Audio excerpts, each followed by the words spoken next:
Hi, thanks for joining me. My name is Tracy Stanley, and this class is called Frame It. This is a class that you're going to be able to kind of create your own little story with. My little saying is that every picture tells a story, and this is the perfect project for that. You'll be able to pick a picture, tell a story, and have a lot of fun with it. This is a class that I would suggest for even an advanced beginner, intermediate type metalworker, somebody who wants to push the envelope on it, can do different shapes, have a little bit more fun with the riveting pieces, that sort of thing. But it's truly something that even somebody in the beginning stages of their metalworking can have fun with.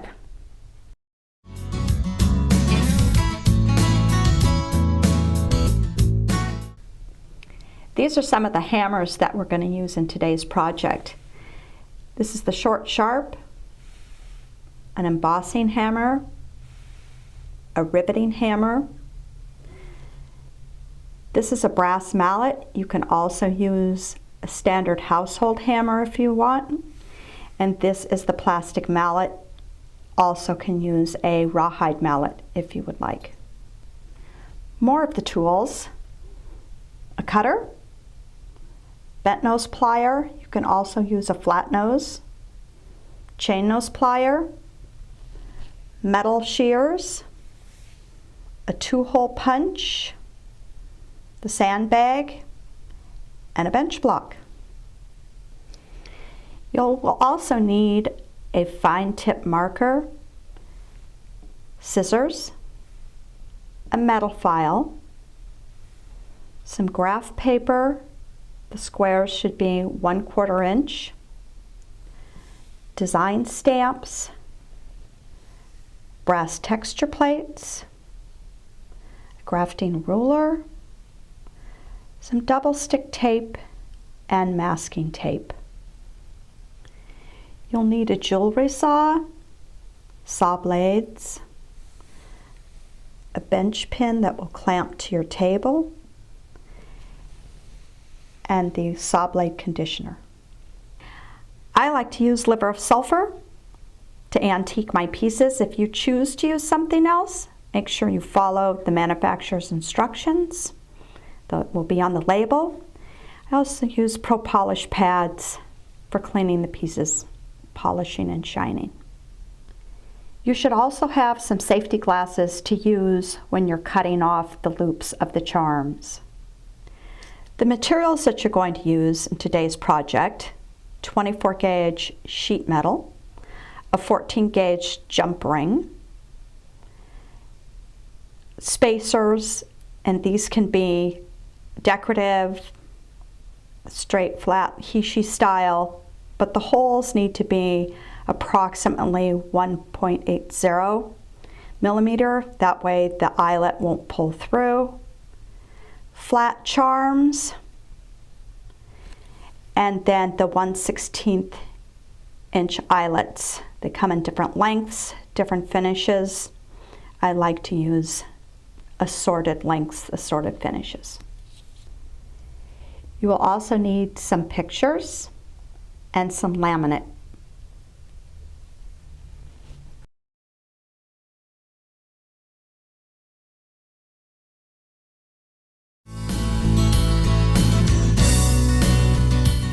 So the first thing you're going to do with this project is you're going to pick out a picture. Think about the size. This thing, because you've got to have a certain amount of metal around the picture, that's going to add to the size of your piece. So I don't think you want anything too large. I usually go with something that's maybe 1.5 inches, at the most 2 inches in length, maybe 1 inch to 1.5 inches wide, no more than that. I have had students do larger ones, but they've actually been more wall pieces than pieces that they wanted to wear.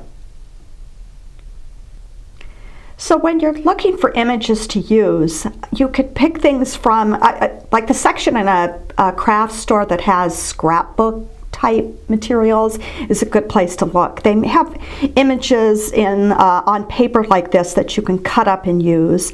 I use cards, I use advertisements. Another thing that I love to use are pictures of my kids. A lot of times what I'll do is reduce them because I don't need the whole picture. Maybe even do it in black and white, and I can just do that on a copy machine. I don't have to have, you know, a fancy photo paper for something like that because I'm going to laminate them. That's going to take care of making it look like it's a little more upscale than just a plain, you know, piece of copy paper with an image on it.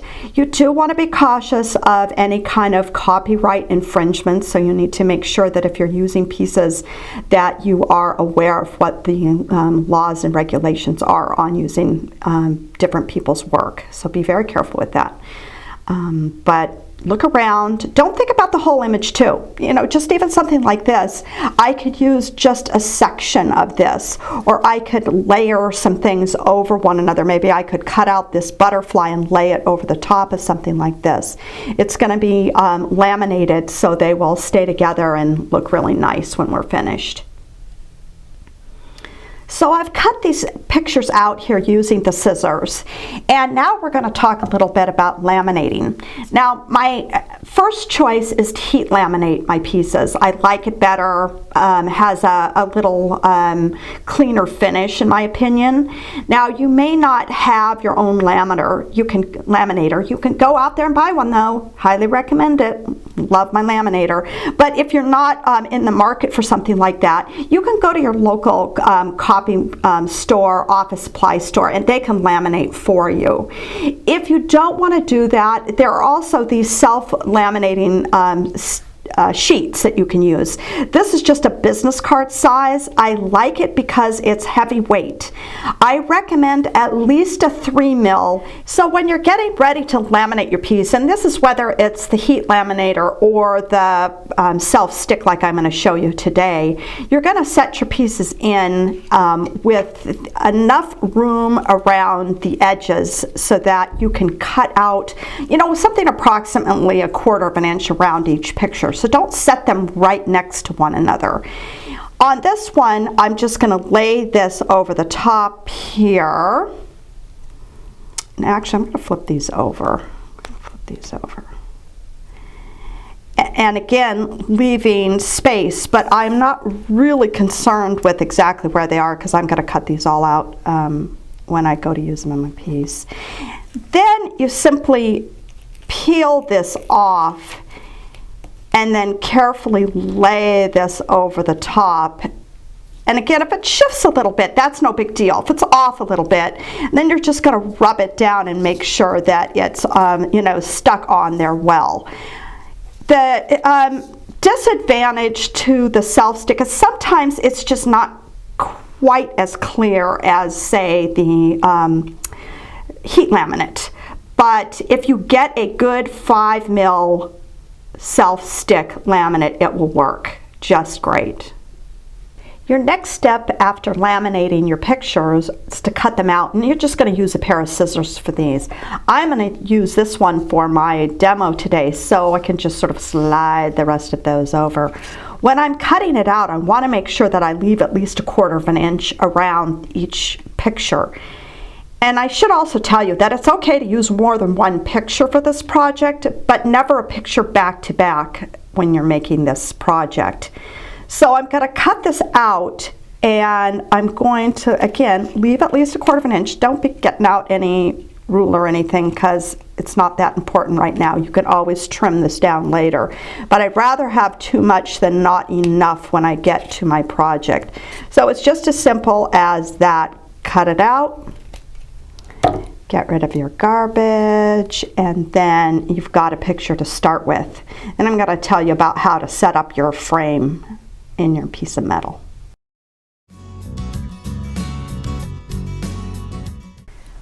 So your next step is going to be designing your frame size, opening, and what I do with that is I use a piece of graph paper, my fine tip permanent marker, and my grafting ruler. This is graph paper that's set up in 1/4 inch sections. What's convenient about that is you have to have a minimum of 1/4 of an inch of space all the way around your frame. And minimum, that doesn't mean that you can't go more, and it doesn't mean that it has to be dead center of your piece either. I like to sort of put things off to one side a little bit, but my minimum amount of metal on the side is going to be 1/4 of an inch. So the first thing that I do is I take my picture and I can lay it over the top. Conveniently, the laminate is clear, so I can see right through it, and I can really see where my picture needs to be placed.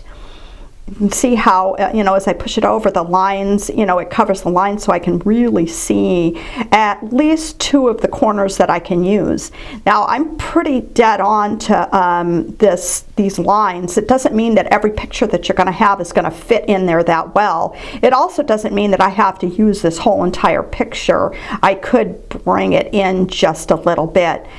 And probably that's not a bad idea, especially if you're really new to sawing. When you're sawing this opening, if you are a little bit off, let's just say your lines are a little wavy, you don't want to be right on the very edge of the picture. It'd be better off to be in a little bit rather than, right straight on the edge of that picture. So first thing I do is take my handy grafting ruler, and the grafting ruler, what's convenient about it too is that it is also clear. It's actually set up in a grid of 1/8 of an inch, and for those of you that are in my camp that are a bit math impaired, the nice thing is we can typically count, and 2 of those little lines is going to go with 1 to 1/4 of an inch, and so I can bring my ruler in. Sometimes my grafting paper isn't cut right on that line. I'm just going to bring it in, and I'm going to establish my first outside line here and just get that set. And then I'm going to come up here and establish, I'm going to bring it down a little bit here. Sometimes I have lines that sort of overlap things, and that's okay. I'm going to go into here. So what I've just done here is established 2 of my outside edges here. Then I can bring my picture in, and I can set it in here and see, where do I want it to go? I want it right at that 1/4 of an inch. Do I want to bring it in a little bit here and have a little bit more space maybe? I'm going to kind of offset this one. My plan is to have some little words going down one of the sides. I want to have a little bit of extra space for that. You don't have to have a plan. Just go with it and let the plan happen. I just happen to have done this before. Go figure. So let's bring in the ruler now to establish the other side. I've got my 2 sides right here at 1/4 of an inch, and I'm going to bring this side out a little bit more than 1/4 of an inch. I could go 1/4 of an inch, but I want to have this just a little bit more off center. And so I'm just going to stick this on here, and I am going to put it right about here. I'd love to say I really have a plan, but I really don't. Kind of like to go with the flow with my things. Go like so, bring that down there. Okay, I'm just gonna get this whole top row established here because it's a little bit longer than I thought. The nice thing about doing this setup right now is that I can actually physically see how big this is going to end up in the long run. I don't have a very good vision as to how big something's going to be until I actually kind of get this paper cut out and I can see whether this is something that I can be happy with. So I really need this aid in helping me out here. And it looks like to me I'm just going to go right down here at the bottom and get that line there. So I've got my outside of my frame done now. Then I'm going to take my ruler again, and it's going to give me a nice straight edge. I know that I've got 3 of these edges are going to be 1/4 of an inch. So I'm just going to come in and again establish those lines. Good thing is it's just paper. If you get it messed up, if you're ruler impaired, this is something that you can redo. Don't get yourself too worked up over it. Now I can double check myself. I can lay my picture on top of here. And again, I can see, now I am seeing, and I don't know if you can see this. I'm going to try to move this. You can see it. I can see a bit of my line, that might concern me, because if I use this as my actual template, I may cut with my saw and then I'm gonna see beyond the picture. Can you see how that little line kind of shows? It's not much, but I want to have that really obscured by the picture. I would rather see it something like this. So through the magic of film, I'm going to just bring one out here that I think I have established a little bit better here. So see how you don't see the line? If you see any of the line, I would just bring your line in a little bit, redo the lines. It's, like I said, it's only paper. It's no big deal. But the lovely thing about the laminate and cutting the picture to just about the size that I want it to be in my picture frame here, I can see exactly where those lines are going to go.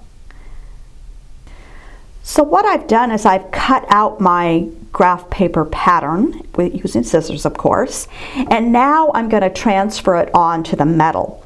If you want to cut out the opening, you can, but I actually usually use my ruler to establish those lines after I've got the outside done. But the nice thing about having this little paper pattern is I can physically see how big my piece is going to be. I can tell whether that's going to make me happy, and I can go from there. Now I'm going to set it onto my metal, and I try to use the corners of the metal so I'm getting, the best use of my piece of metal. I'm using a 24 gauge copper, and although you can certainly use any type of metal that you're interested in using, I have done a lot out of silver, some brass. You can mix it up and use different metal on the back. It's up to you. So I put this on, hold it in place. If you have an issue with that, tape it down. Use your fine tip permanent marker, and the reason that I'm saying a really fine, in fact this is an ultra fine, is because I don't want the lines to be big fat lines. You're not going to really know where to cut. This is going to be line that you're going to use to cut your piece out with, and so you want to make sure that it's not a big old fat marker line. So I'm putting it on there, and I've got my outside dimension.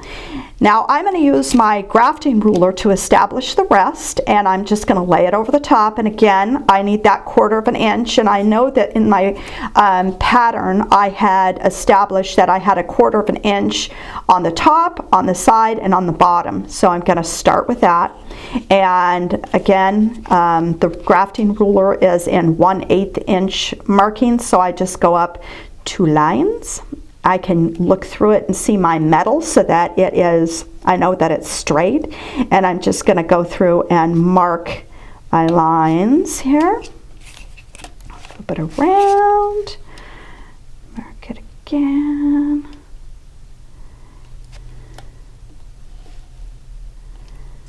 See how thin and those lines are? They're going to be good for cutting. I'm not going to have to wonder whether I should be on one side or the other. I know that I can follow those lines and be successful with this. But the good thing is I can test this again and make sure I didn't make any mistakes. Because don't think I don't make mistakes. It happens. So on this side, I'm just going to take a look at my pattern here and see exactly how much I came in on this one. And it looks like I've come in about 3/8 of an inch. I don't know if you can see that. This isn't important to yours. I'm just showing you how you can tell on your pattern how much you came in if you didn't establish that 1/4 inch all the way around. I'm going to put that on here at the 3/8 of an inch, and I'm going to go down like so. Then I'm going to double check myself again, because I never assume that I got this right. I know that I'm famous for making boo-boos in my math calculations.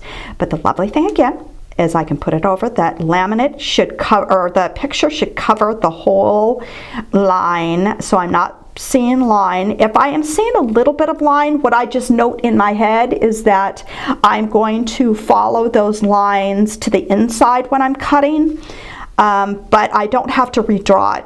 Now, if I was way off, if I'm seeing a lot of line, then I am going to take either a pro polish pad or some alcohol, rubbing alcohol, and I'm just going to take those lines off and do it again. Don't get yourself too many lines, because what will happen when you go to cut this with the saw is you'll just get confused about where you're going. So your next step is you're going to actually cut out the outside of the frame, and I just use shears for this. You can use a saw, but I got to be honest, shears are much easier. Shears, you just use them like a pair of scissors. They're going to cut through the metal. Make sure that the pair of shears that you're using are meant for the gauge metal. We're using 24 gauge again. You want to make sure that you're cutting with an appropriate gauge. The other thing is check your shears, make sure there aren't any serrations in them. I know that some people go out and they'll get shears like at the hardware store, and a lot of times they'll have these little serrations in the cutting edge of the shear. You really don't want to use that kind of shear on this project. It's just another little element that you're going to have to deal with later on. So I just go on my outside line and I'm going to cut. As I'm cutting, I try not to go right to the end of the shear. If you can notice that I'm not going right to the very tip. I'm trying to avoid that, because what that does is it puts this little blip in the metal at that point, and it's just one more little issue I got to deal with. So I'm trying to just sort of open and close without getting all the way to the end of that. It's just easier if I go to the end of the metal here. So now that I've cut the first edge, I'm going to cut the top edge now using the same method. Again, try not to go to the tip of the cutter, just making small cuts, trying to make them as smooth as possible. Snip that right off, and I have a nice smooth cut on all my edges now. My next step is going to be to take my template once again and do the back piece, the piece that's going to be on the back of my frame. It's going to be the same size, and it conveniently is going to fit onto the same piece of metal.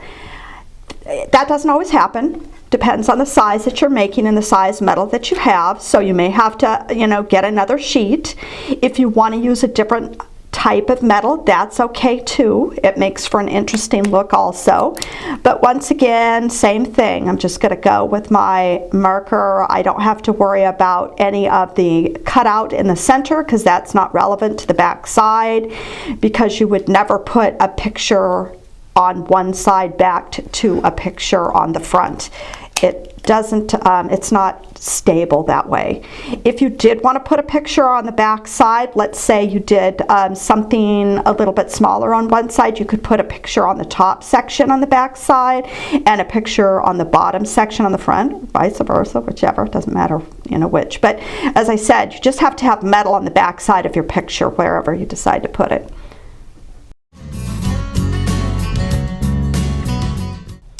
So your next step after cutting your pieces out is you need to flatten this metal. It gets curled, and sometimes more, sometimes less when you're actually using the shears. And that's not a problem. I'm going to show you how to flatten those pieces out before you start your texturing. So I'm on my block, and I've got my sandbag here also. I'm going to use this plastic mallet to actually flatten out this metal, because we want it to be as flat as possible when we're doing our texturing. So I usually will flip it over so that the curve is going down, and I will strike with the plastic mallet.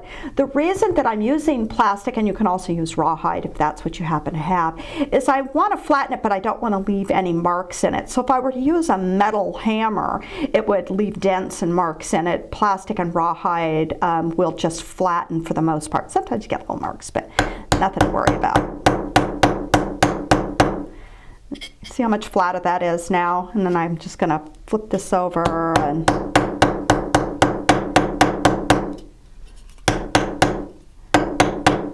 the flatter the surface is, the better it is for texturing. You want to have as flat a surface as possible. I'm going to do the same thing to the back side, so we've got a really nice flat surface to work with. Now I'm going to show you how to take your pieces and texture them so that they can be really interesting. And I'm going to show you how I made these different textures on this piece right here. And we're going to do that on this one now. What I use to make my textures on the metal are these brass texture plates. And these are plates that people that do PMC, precious metal clay, use to make patterns in their clay. But I looked at them and went, you know what if I use those? How can I get that onto my metal? And hammer can make it happen. So basically what I've done is I've cut some up into sections here. There are some a little bit smaller, and I'll show you why when I go into the actual texturing of this piece. You can do that or not do that, but it allows you to sort of overlap some of the textures and makes a really interesting look. So I'm going to take this particular brass texture plate and I am going to get that texture on to the front of my frame. I'm going to flip this over, and then using a piece of masking tape, I am going to put this into place here so that it will hold it steady and I won't have to hit my hands while I'm doing this process. Get it placed where I want it. Press down on the masking tape, and then we're actually going to flip this over, and we're actually going to be hitting it from this side of your metal here rather than the brass texture side. This does two things. I can see where I'm going with the hammer because I can watch where my strikes are going, makes little, little dents. Sometimes you can see the pattern through it. It also keeps the brass texture plate a little bit flatter, so it will extend the life of your brass texture plate. So I am going to be working on my sandbag and my metal block, my bench block here, and I'm going to put the piece on the top here. Make sure you're not overhanging any place on your block. You want to be, have the solid surface onto the block. And then I am going to use a brass mallet to strike this piece. If you don't have one, you can use any kind of household type hammer. One thing you want to think about when you're doing this kind of texturing is you have to strike every bit of metal. This doesn't just happen by osmosis. You need to actually physically contact each part of the metal. And so I'm going to move the hammer around a lot on the piece as I'm working with it. It's not so much about the force as it is about striking and repetitive hitting. So I'm going to do a little bit of that, and you can see what I'm talking about.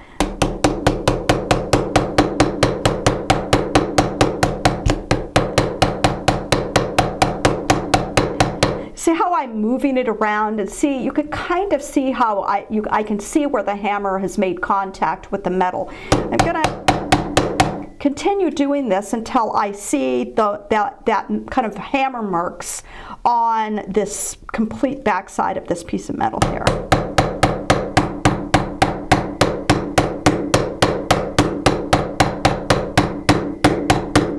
Now I'm just going to pull this up and see what we've got. It's taped down so I can put it back into position if I need to. I don't really care if it's exactly in position, but can you see the texture now? And remember that this is going to be antiqued, and so that texture is going to pop when you antique it. But right now I think you can see how you've got a good portion of texture on there. I don't really care if there's little missing spots, like maybe you can see maybe right here there's not quite maybe the texture, but that's okay for me. If it's not okay for you, you're just going to fold this back down, you're going to hammer, oops, excuse me, you're going to flip it back over, and you're going to hammer again in that area, but again, look, you can see the hammer strikes, it looks like you're getting a whole bunch of metal, but you don't always get that full hit. You're not really getting a hit over that whole surface necessarily, and it really depends on the hammer. Some hammers, you're only getting a really little tiny surface. So move it around, check yourself, and let's see if you can see that. I know there's a lot of reflection, but hopefully you can see. That's really good. I'm not going to worry about any more of that. I really don't want to be too aggressive with it. My goal is not to, thin this metal out so much that I'm going to have to start over again, but that looks like really good texture. And I'm going to start with my next texture. Some of you may be wondering about the head of this mallet, all those marks in there. If you're using like your standard household type hammer, there's a bunch of marks in the end there. I think you can really see how much we've got in the end of this one. You know, it really doesn't matter for this part of the project. This isn't, this is the inside of your frame. It's not going to show anyway. So that's not really going to affect the metal, the texturing, that sort of thing. If you were striking this on the front side, that might be an issue, but it could be an interesting issue. But, you know, don't worry about it if you've got a hammer that looks like this one that's got the extra texture on that end. After I have completed with my first texture, I want to make sure that the metal is still flat. And as you can probably see, I've got a bit of a curl that happens when you're texturing. That's where we're going to bring our handy dandy plastic or rawhide mallet out again. We're going to flatten it. That way we've got a good surface when we start our next step in texturing.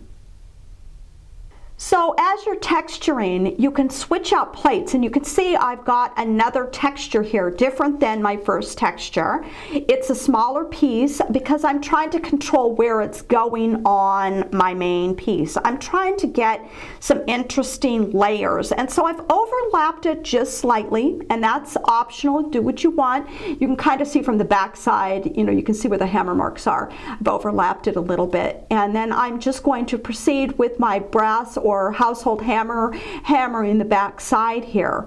Other options is I can also take pieces, I'm just going to flip this over so you can see. I can take pieces and smaller ones like this, I can do this next, but I can also bring it down on the side. So that can also be another option in your texturing adventure here. So I would just go with this, I would continue with my texturing with my brass mallet and carry on. So now you can see how the different texture plates sort of overlapped each other, worked in next to one another, and have made a really interesting pattern and design on my frame. So one thing I wanted to point out to you is, if you can see this texture plate that I've got here next to my piece, I've used here and I've used at the top, and all I've done is change directions with the plate. So when you're thinking about your texture, think about the direction that the pattern is going. You can flip it around, you can use it, you know, crooked, it can be crooked, it can be in the opposite direction like I've done here and here. Shake it up a little. So now I've gone to my back side of my frame, and I've taken one of the brass texture plates and I've just used one type, and I've just done a bit of texturing. I think if you look closely you can see that there are a lot of sort of open spaces in this, and I have decided to use this as sort of opportunities to texture with some other things that I'm going to show you here, hammers, stamps, that sort of thing. So I'm going to take this Fretz short sharp texturing hammer, and I'm going to do some texturing on the back side. So I'm going to be kind of random with it, but I'm going to sort of use the guideline of the spaces I have open, but you decide. There's no right or wrong to this part of it. I hold the metal. If you're uncomfortable holding the metal, you can use a piece of masking tape to hold it down. But on my block, I am just going to tap with the hammer. What I like about this hammer is it makes these really nice crisp lines, and you can really have some fun with that sort of design in your piece.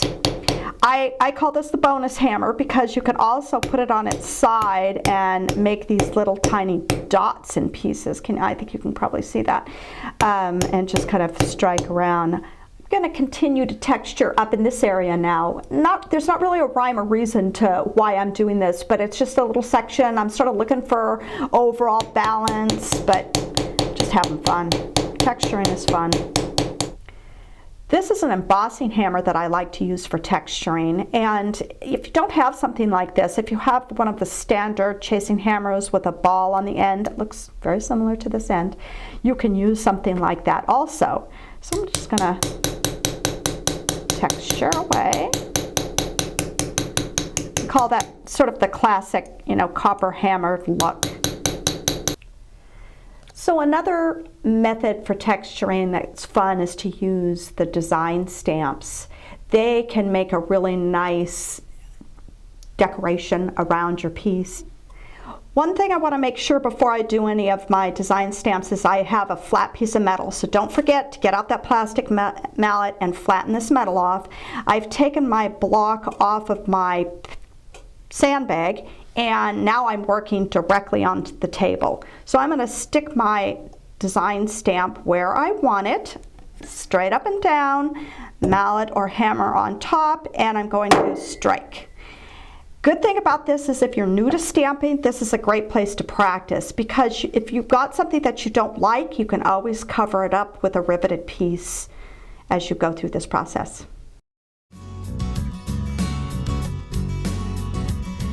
So I've attached my bench pin to my table. That's going to support the metal while we saw. And now I need to punch a hole in the middle of my frame front piece here. And I'm going to use this twist down hole punch.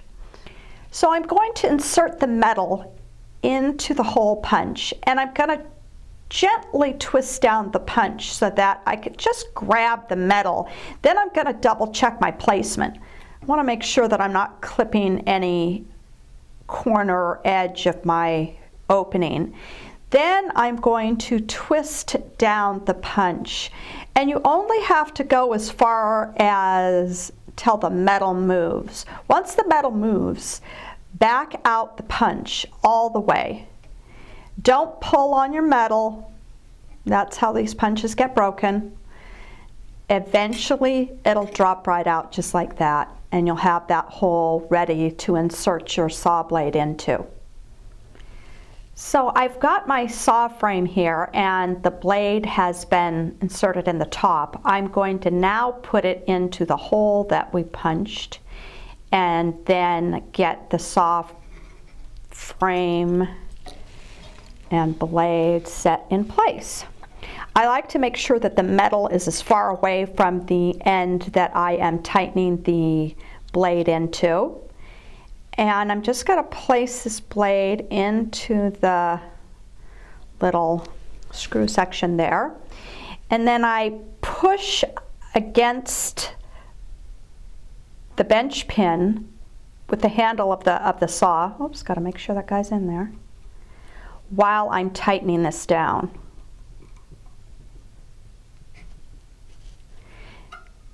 And you don't want there to be really any movement or much movement in that blade. It needs to be in here tight. So if it's wobbly at all, you want to make sure that you undo it and do it again.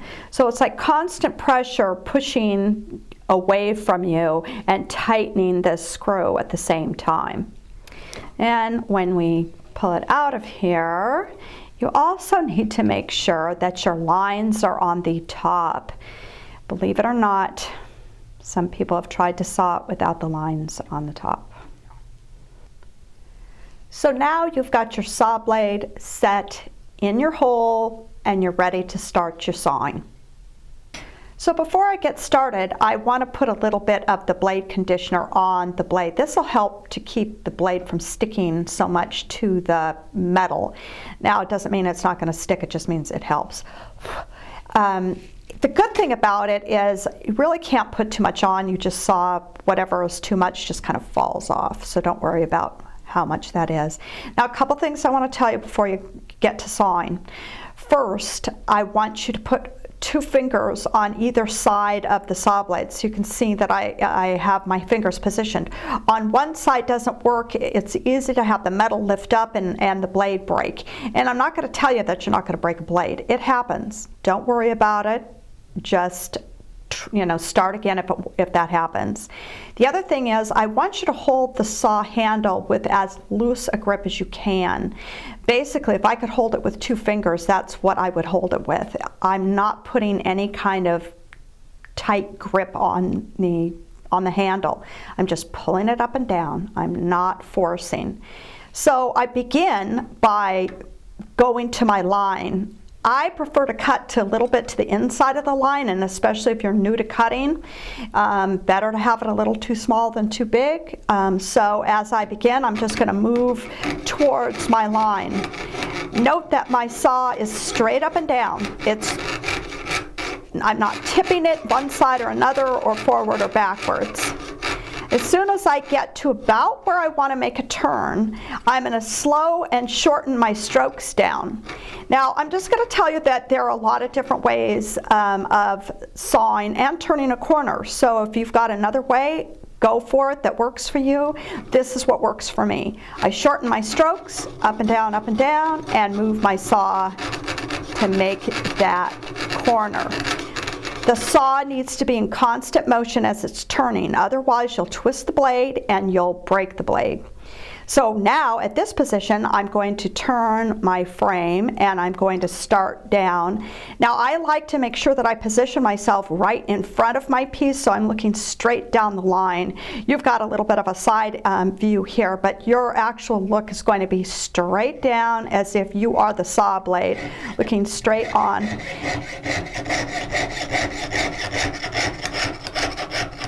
As I'm going, the longer my strokes, the further my cuts are going to be. So if I take long, deep strokes, it's going to go much further with each stroke.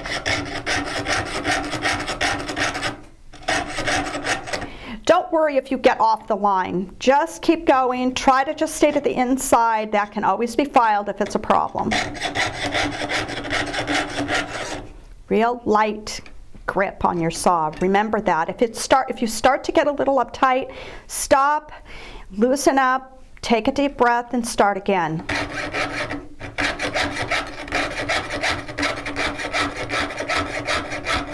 See where my fingers are? Either side of the metal, it's holding it down, keeping it from pulling up. Another thing I want to tell you is your goal is to cut inside this little V in your bench pin. As you can see, it's easy to cut into the bench pin itself. That's not a big deal, but you're doing a lot more work than you have to if that happens. So try to stay in that V. All right, I'm starting to approach my corner now. So I'm going to shorten my strokes because I don't want to go beyond my lines.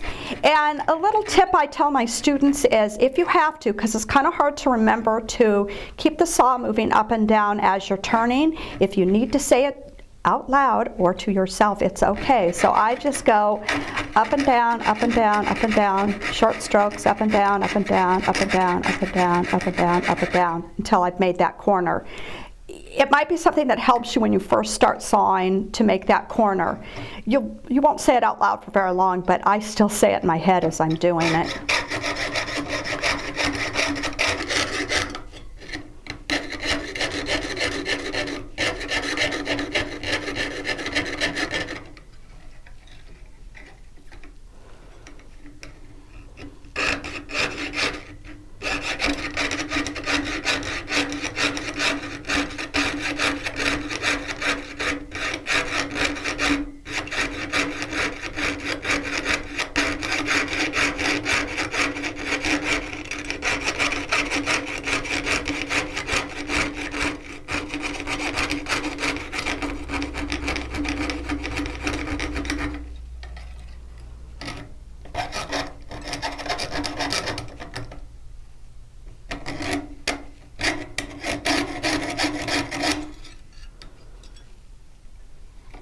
There are going to be times that you might break that blade. If that happens, my suggestion is start a new blade either in the same hole that you punched, but go back in the other direction, or punch another hole, but don't try to stick that new blade up into the little cut line that you've made. It's too tight, it distorts the blade, and it's just too hard to do it that way. So I've cut out the opening, and now we need to use the file to file off the corners, and if there's anything on the inside of the frame that you're not happy with, you can use the file for that also. This is just a fine to medium grade type file. I'm just going to take and push it against the corner, way that you file is pushing away from you, a little bit of pressure. Just take the little sharp corner off of all four corners of your piece.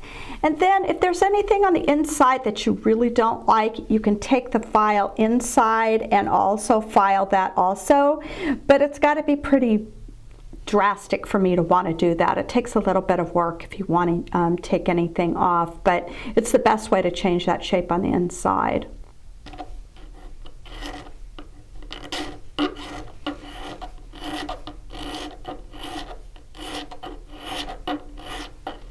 So my next step is I'm going to use this embossing hammer to finish the edges, the outside edges and the inside of the frame edges, so that it has sort of a more finished look, kind of faceted edge look. And I do that by putting my hand right up against the edge of the metal, and then I tap the edge with the hammer.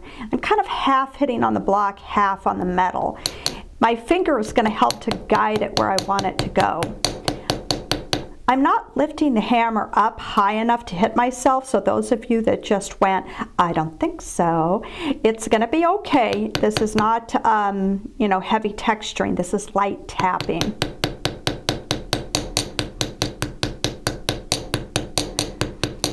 And believe me, if I didn't put my finger there, I would be all over this metal. I'm just trying to get that little bit of an edging on there.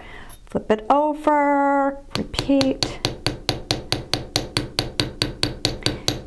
If you hit too hard, you're going to end up spreading the edge of this metal out, and then you're going to have to do filing, and that's not very fun.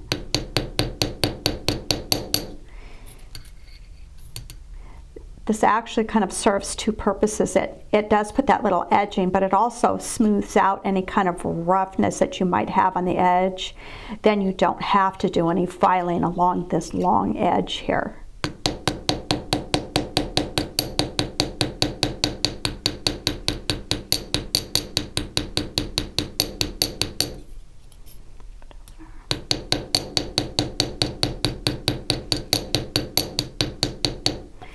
You want to repeat the same process on the inside of the frame too, because it just looks a little bit raw. It doesn't have any kind of nice little edging. So again, finger on the side. Now if you don't have an embossing hammer like this, you can use the bald end of a chasing hammer.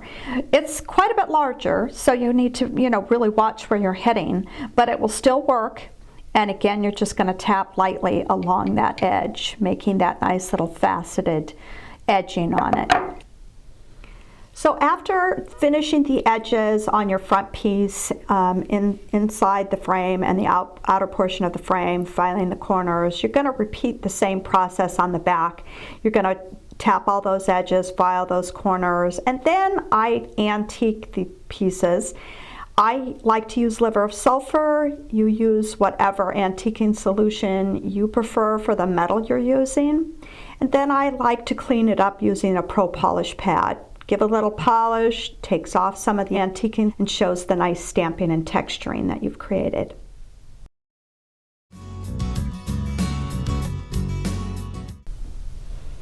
So the next step is that we're going to rivet some charms and some word tags onto our pieces. I want to talk just a little bit about word tags. I stamp on a separate piece of metal, and then I'm going to rivet these on into place here. One of the reasons I do it on a separate piece of metal is you've got so much texture going on your pieces that letters, words really don't show up well if you've done that sort of texturing background. So I like to have these separate pieces that I can just add on to the pieces here. I need to make sure that I leave space for riveting. You know, you don't want to take up all the space and cut it real tight so there's no place to punch a hole.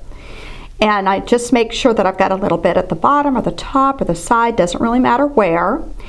So if you need more information on that, you can check out my free class on stamp charms. So next we're going to start riveting on our pieces, and the first thing you want to start with are your word tags. Those need to be in place, and then you can place the other pieces along with it. One thing you want to keep in mind, and it's very important, that you don't rivet anything in any of the four corners. You need those spaces for riveting your whole frame piece together. The other thing you don't want to do is rivet anything up at the top here, because that's where you're going to punch a hole to hang your piece. And if you're planning on embellishing the bottom edge, say with some jump rings and hanging beads or charms, you're going to want to be aware of not taking up that space either. So on this piece, I am just going to rivet down this edge, and I'm going to start by using the 2-hole punch on my word tags. And I'm going to be riveting with little eyelets. You're going to have choices of different finishes and different lengths of eyelets, and depending on what you're putting on, you may be making one choice or another for this part of this project. So your next step is going to be to punch the hole for your eyelet rivet. Now you want to make sure that you use the small side of this twist down punch for this hole. It's very important. The other side is too big.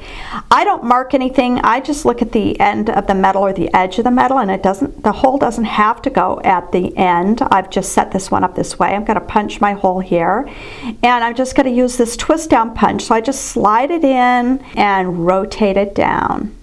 Rotate it down till the punch just grabs onto the metal, and then you can double check yourself. Make sure it's where you want it to be, that it's not clipping an edge, or maybe even more importantly, that it's not punching through one of your letters. Then you're going to twist this down. Let's give it a twist here. And you're just going to go, you'll feel it. The metal just sort of feels like it releases, it can move then. See that, how it's moving back and forth there?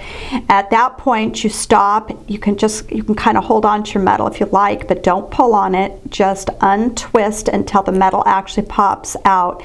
And I can't emphasize that enough. That's where people break their punches, is by pulling on the metal instead of just letting it come out. And then you can see that hole right there that you've created. You're going to use that hole as a guide for where you're going to place it on your frame. So your next step is going to be to find out or figure out where you want to place your word tag. I put it on, move it around, see what I like, keeping in mind that I want to avoid the four corners and the very top edge. Once I've decided where I want to place it, I take my fine tip marker and I mark that spot. That will give me a spot to shoot for when I use my hole punch and punch that hole. There, you can see it right there.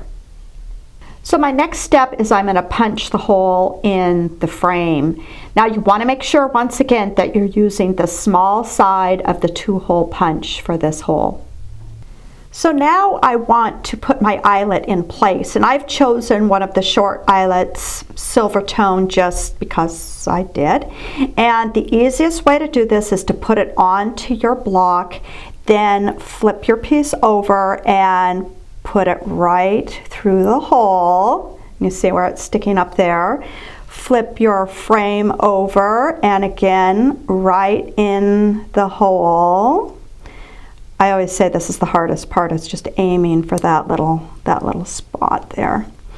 So now you can see where it's just sticking out a little bit. For this purpose, I'm going to be putting 2 eyelets on. Just having a little bit of eyelet sticking above the metal is just fine. That's going to hold. You would want to have more eyelet sticking out if you were putting a piece on that maybe if you were only going to use 1 eyelet, the piece might move. You want to have more metal. So now I'm going to rivet this eyelet in place, and I like to use the flat end of a riveting hammer, and I just take and tap gently on that eyelet, and that's going to spread out the end of the eyelet and hold the metal in place.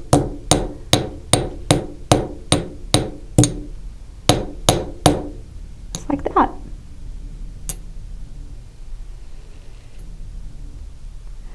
So my next step is going to be punching my second hole. Now I did want to point out that you can, I've used the finish end on the top side, but if you would prefer to have a less, I kind of call this industrial look, more of an organic look, you can flip over the eyelet and actually have the side that you're riveting on the top side of your piece. That's total personal preference. There's no right or wrong to how these eyelets go on. But my second hole is going to be able to, I'm going to be able to punch it through both pieces of metal. So now, in this particular case, I am going to punch it right at the bottom here. But I could choose to punch on the side here if I want to. All I have to have are 2 rivets in this piece. But if I opt, I could put more. So now I'm going to punch my second hole, and I'm going through both pieces of metal, and the good thing about that is that this hole is going to be perfectly lined up when I go to put my little eyelet through here. So I line it up, again, make sure I'm not hitting any of my letters, and I'm just going to twist down until the punch pops through the metal. Going to twist. And this takes a little bit more to get it through, because of course you're going through 2 pieces of metal. And then back out again.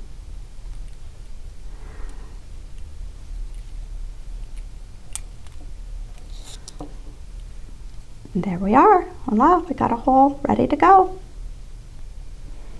So after you get your word tags riveted on, you're going to want to choose some charms and perhaps some spacers to put on. What you need to think about when you're thinking about the spacers is the hole size.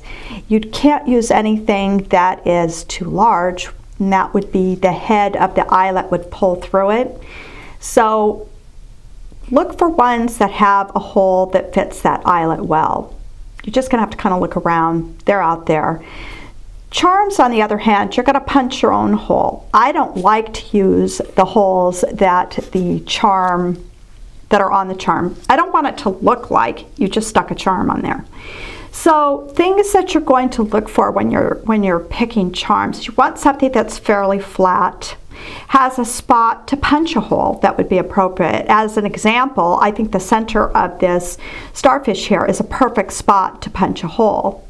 The center of the sand dollar works well too. Now what you might go is, whoa, Trace, this one is like, you know, there's some dimension to this one.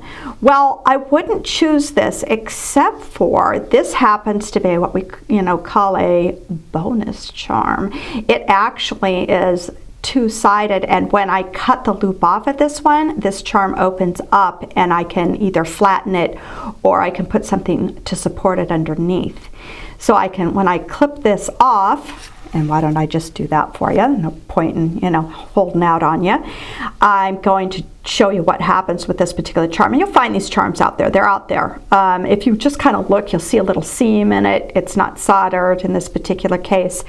I use a pair of heavy-duty cutters for this and trim off that loop to start with. Put my finger over the top so that doesn't go flying anywhere. So I've cut that loop off, and in this case I can pry this open, and let me show you what you'll get is 2 charms for the price of 1. How about that? And that's going to work. I have a couple options with this. I can leave it like this and punch a hole, support it with a inexpensive brass or other metal spacer underneath it so that the little seahorse doesn't collapse when I rivet it, or I can take my plastic mallet and flatten this out and use it that way. These are a couple of other charms that I use, and they're going to be dealt with the same way. They're flat on the back, so I don't have to do anything but cut these loops off. And so I'm just going to, again, take my cutters. I'm going to trim this loop off. I try to do it as cleanly as possible so that I don't have to do too much filing, and that's just mostly because it's not my favorite thing to do. But if you need to, you can get your file out and just give it a little brush with the file if it doesn't look good when you've done clipping that off.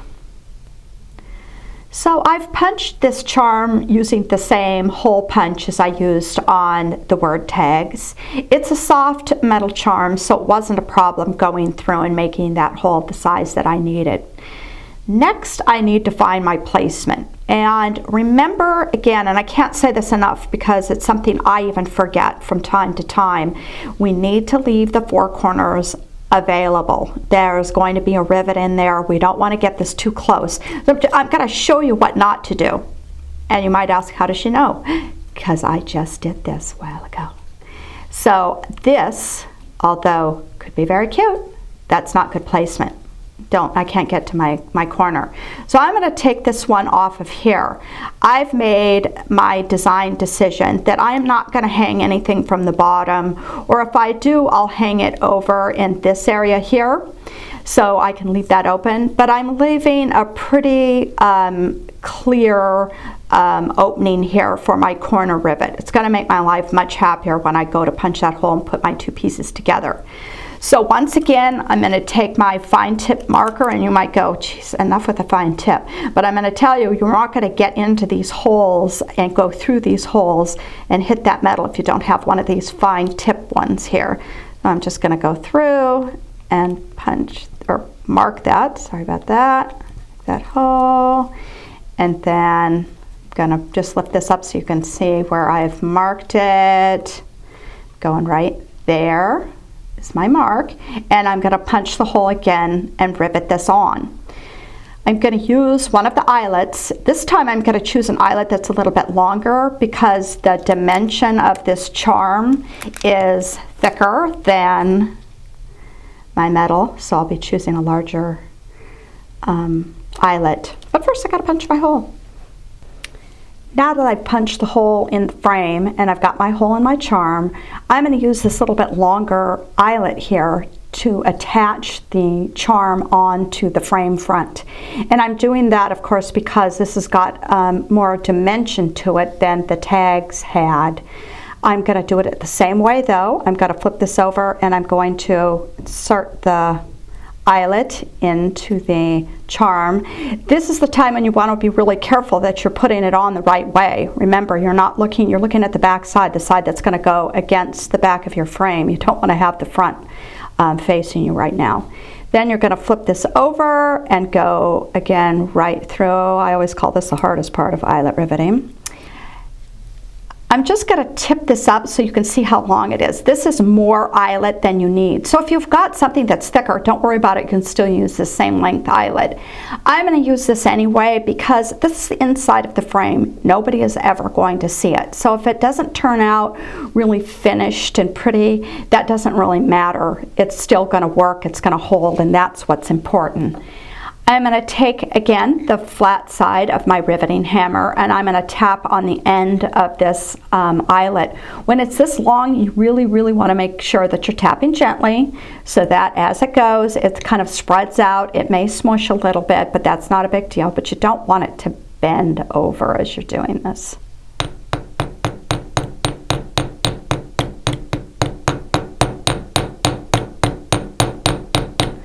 You see how that end is starting to spread? It may or may not look that pretty in the end, but that's what we're looking for. Let's keep going.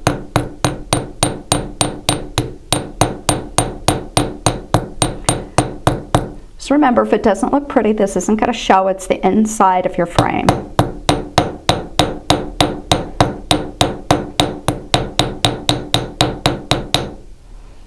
We're done. It's on there. Now hopefully it's not, see, I can still rotate it a little bit. I was hoping I could still do that because sometimes your charm may rotate and it's not exactly where you want it. So if there's a little bit of movement, that's okay. You don't want it to be sloppy or spin or anything, but a little bit of movement is good. You can adjust where it's sitting. The last little embellishment I'm going to add to the front is I'm going to rivet, using the eyelets again, these little spacers onto the front.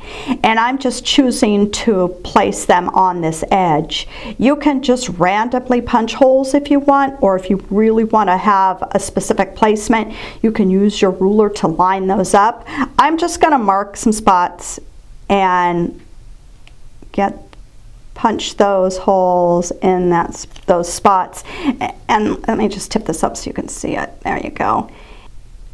So as you can see, I've added my word tag to the back side, some charms, assorted charms, and then I decided to just shake it up a little bit, and on the word tag I added a little spacer and that sort of thing there. All these things are optional. You decide what you want to put on. Try to keep in mind though, balance in your piece and not in the corners. No riveting in your four corners, or especially at the top edge, because you're not going to be able to hang your piece if you put things there. They're going to get in your way. You're going to be upset. It's no fun. So just have fun with it. Just arrange the pieces on there so that it looks good to your eye.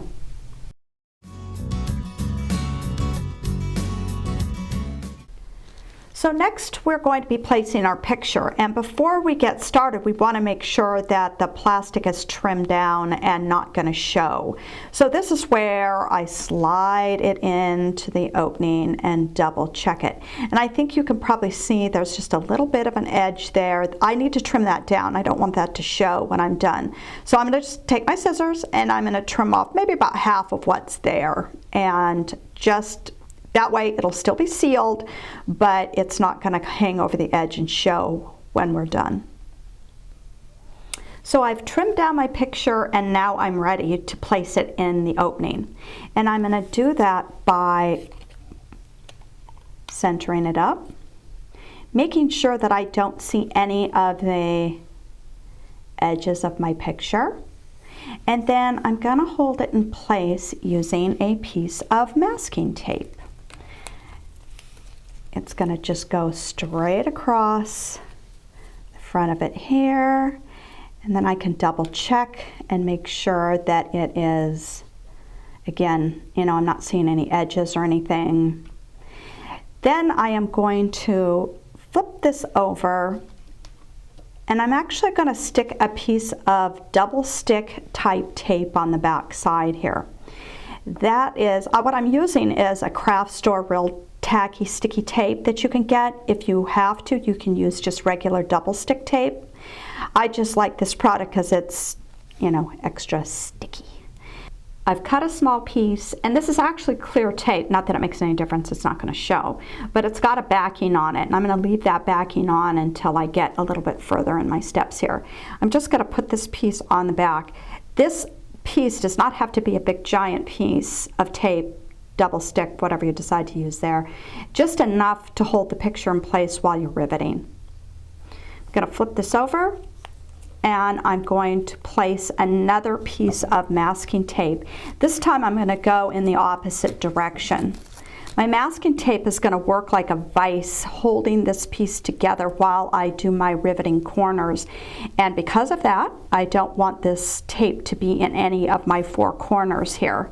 So you can see how I've left it open. My tape was too wide, so I just ripped it down the center and used that. If you have a piece of masking tape that's not too wide, you can use that. Now, because my double stick tape has a backing on it, I'm just going to peel that off. And then I'm going to place the back piece of my frame on. Now, one thing you want to be careful of is you want to make sure it's going in the right direction. So when I flip this over, that I'm going on in the same direction as my front. Well, this could happen to you too. Tape folds over. You don't want that tape underneath there. Let's put that down. Center that in place. I'm going to lift this up, and before I really push on it to get that double stick tape to hold, I'm just going to flip it over and make sure I didn't make any mistakes. I can see that my words are going in the right direction. When I flip it back over, I can see that it's going in the right direction. And then once I get everything sort of lined up, and I'm just using my hands to sort of push that together, then I'm going to press on that tape. Now, if you get that part done and all of a sudden, oh my gosh, it's the wrong direction, I need to change it, don't just rip these pieces apart. that tape can actually pull on the laminate and delaminate your piece. If you need to take it apart, the best thing to do is like slide like your driver's license in through there to sort of lift the pieces apart and gently move the pieces apart. That way you won't ruin your picture that you've so carefully selected. Now I'm just going to fold this tape over the edges. That's why I left it longer, so that it would hold everything in place. That way it's not going to slip when I go to rivet my sections together, or my front to my back. So just like that, and then I'm going to move to riveting. Next, you're going to punch holes for rivets that are going to hold your frame together. And you can mark with, again, the marker so that you know exactly where you're going, or you can do it like I do and just wing it.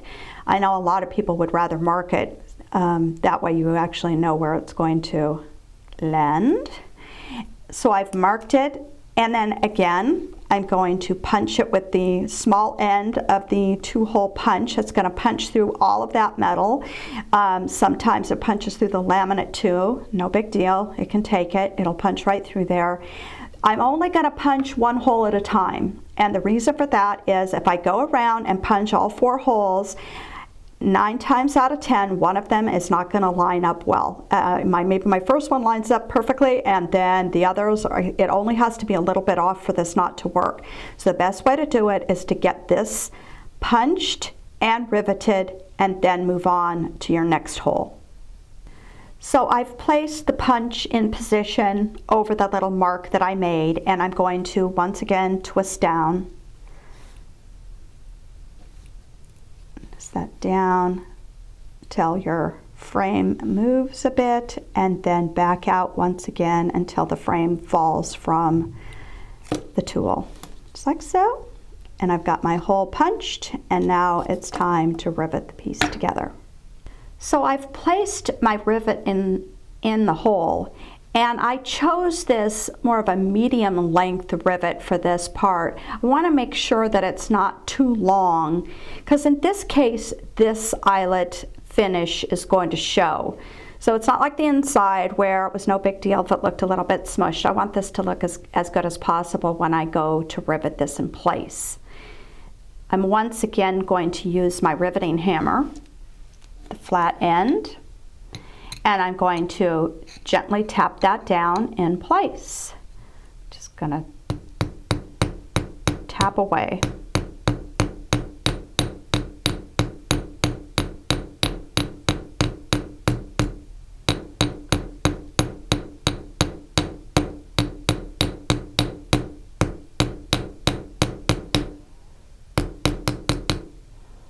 There we go.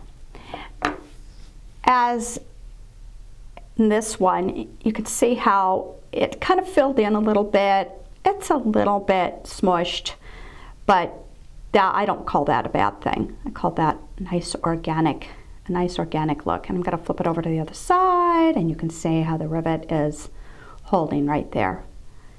So at this point, I would be ready to punch my next hole in this next corner and move my way around my piece, finishing all 4 corners with a rivet in each corner.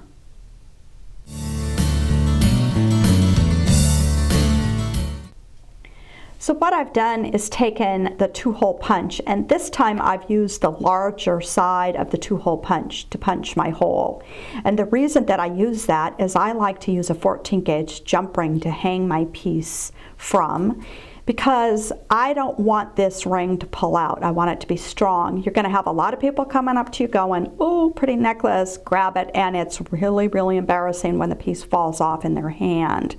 So I've punched that hole, and if you need to, you can mark that, use your ruler to find the center, punch that hole, and then you're going to put your jump ring through. If you haven't used jump rings before, they're always open from side to side. Like you can see here.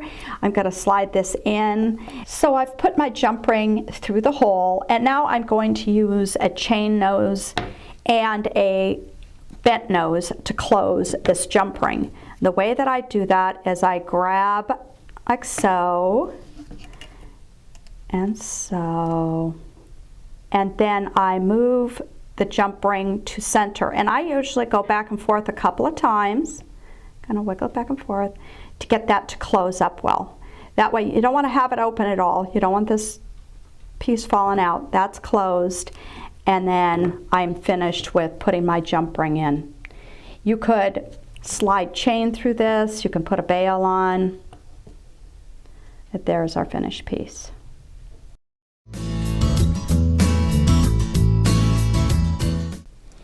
So what I've done here is I've got a couple of different ideas for you.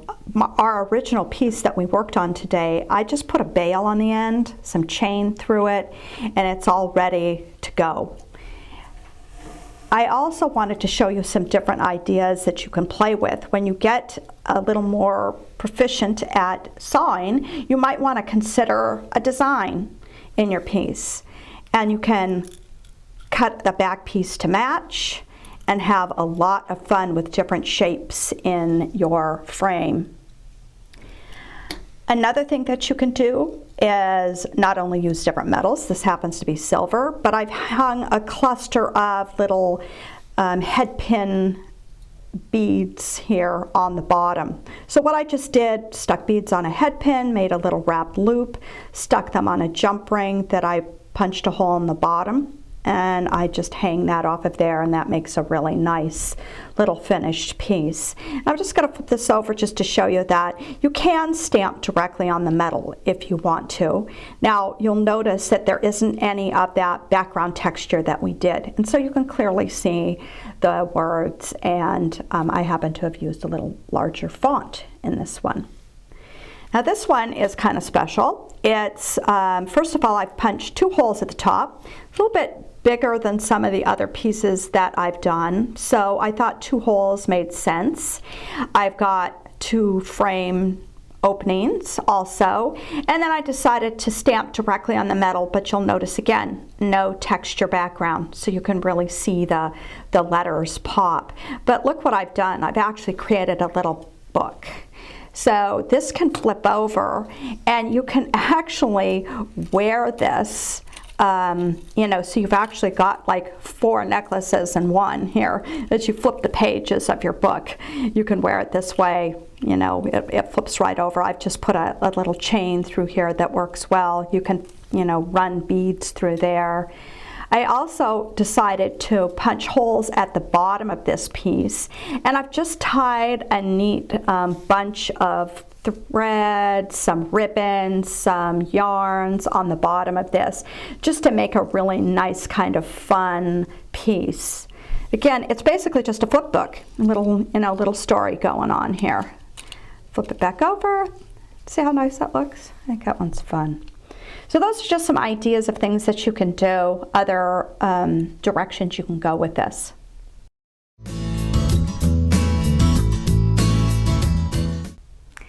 I've been asked whether you can put more than one picture in a frame-it piece, and you absolutely can. If you're keeping them on the same side, you can certainly do that. You just need to remember that you need to keep the 1/4 inch of metal in between each picture.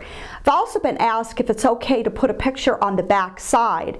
The only way that can be done is if you don't have a picture that's directly behind it. You don't want to have a picture behind a picture. The pictures are not strong enough then. You would be able to push on it, it might fall out. So if you're going to do that, make sure that you don't center them right behind each other. You always want metal behind each one of your pictures. Sometimes I'm asked about what other kind of elements you can use for riveting, what other pieces work. Wire is a type of riveting that you can use for this project. Another thing that's really fun are the little hex screws that are out there now. A lot of times there are little washers that you can put with them also. This happens to be one of the pieces that I use that with, put a little washer behind it. It's got a little nut that goes on the back, you screw it on. I trim it off with my cutter, and make sure it's a cutter that's not one of your good wire cutters, okay? Make sure that it's okay for cutting something like that. And then I tap the end with my riveting hammer to smooth that out, flatten it out. It also keeps the little screw in place, but it works really well. Looks really fun. One of the things I'm asked about, and one of the things I want you to think about, is what can you put on the back side of your pieces. We rivet pieces on the back, but you want to be thinking about how smooth they are. Is there a little sharp corner on them, something that'll get caught on the clothes? So, you know, when you're picking these things out, rub your finger over them, make sure there's nothing that'll get caught, and if you find that they're smooth enough to put on the back side, go ahead and rivet them on. So these are the little hex wrenches that I was talking about, the little screws and nuts, little washers that you can put in, they're optional. These would be good alternatives for the four corners of your frame. This wouldn't work for adding the embellishments on the back side or the front. It would have too much space in between the frame, but this works really great for your four corners.